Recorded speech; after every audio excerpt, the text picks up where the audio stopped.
Congresswoman Nancy Pelosi. You recently had dinner with Trump, Yes. and we heard a lot about that dinner, but can you take us inside and tell us a little bit how that played out? Well, we had an invitation, Chuck Schumer and I, Leader Schumer, very proud of the New York Yankees today. Yes. Pretty exciting. The president invited us to dinner. Part of what we wanted to say to him is we have some challenges with some of the things you've done in terms of the Affordable Care Act, walking away from the Paris Agreement. DACA was one of the reasons. Well, we'll get to DACA, but you know, we had a list of concerns that we were disappointed in the president's actions on them, and said we need a confidence builder. We need a threshold we have to cross together where we have our shared values. And for us, that is DACA, because it's on a very short fuse from what he had done. He didn't have to do that. That was really heartbreaking that he did what he did. You could say to Congress, pass a law, but not, I'm putting a timetable on it. So we said to the president, this is our threshold. If we can have agreement on this and a confidence, then we can do other things. But if we don't have that confidence, it'd be very hard to go to other things. The president said, you know, he supported the DREAM Act. Now, we didn't have agreement yet on the... But he said he supported the DREAM Act in that meeting. Yes, and in the previous meeting, he said if it came to his desk, he would sign it. But then he changed it the next day, I think, or a week later. He said there was no deal. So, well, there was no deal on there was never a deal. The only agreement was he would support the DREAM Act. We would work with him on some border issues. We have a responsibility to protect our border. We don't have a responsibility to turn on have the Dreamers start a reign of terror in our country by their going after their families and other people. But this is I mean, every president we have had, Ronald Reagan was great. I mean, I'm talking recent history. Ronald Reagan, George Herbert Walker Bush, our Democratic presidents for sure,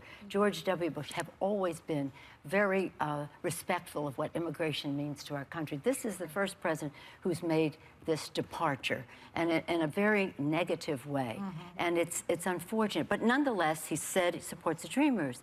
I think he supports the Dreamers because the American people support the Dreamers. Yes. It's a beautiful, lovely thing.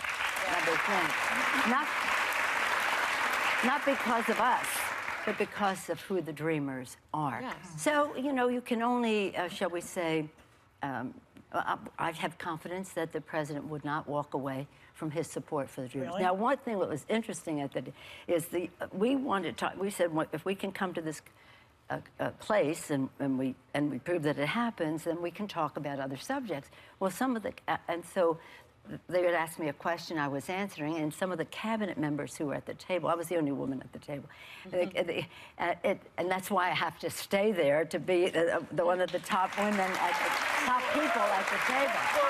But anyway, they asked a question, I was responding, and they kept saying, well, why aren't we talking about this? And why aren't I said, does anybody listen when a woman speaks around here? I remember that. I remember that. good luck with that. But the president was listening. I have to give him credit for that. But there's a fracture in your party in the same way that there's a fracture in mine. And there were a lot of people like Tim Ryan that were calling for you to step down and to make room for new blood. And I don't think it's necessarily about gender. I think it's about leadership. Look at the Bernie supporters versus Hillary supporters. How do you respond to that? Well, let me, with all due respect, disagree with you. There is not a fracture in our party similar to what's happening in the Republican Party. With all due respect, that's part of your problem. It's always been a dynamic party. It is not a rubber stamp party. It's always been a dynamic party, and that's the vitality of it. And you can name one or two people who want me to step down. I can name you an overwhelming number of people in my caucus. Now, I was ready to go home if Hillary won, and to have a woman at the top of the table to protecting the Affordable Care Act, which is, for me, similar to Social Security, Medicare, Medicaid, Affordable Care Act. I had an important role in passing that. I felt a responsibility to protect it, and so I'm here to do that. But I feel very confident in what I'm doing and the support that I have. But it is, please don't think that it is anything like the fracture that is in the Republican Party. We have the...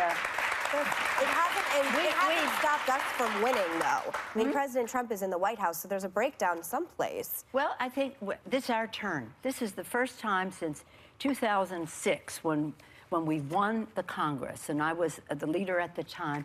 This is the first time that House, Congressional, Chuck and I, then it was Harry Reid and I, that we are the ones who are communicating with the American people on this. We have a better deal, better jobs, better pay, better future for the American people. We feel comfortable with that, but we have to get the message across. It's one thing to have a message.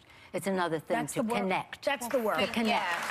A big thank you to Congresswoman Nancy Pelosi. We'll be right back.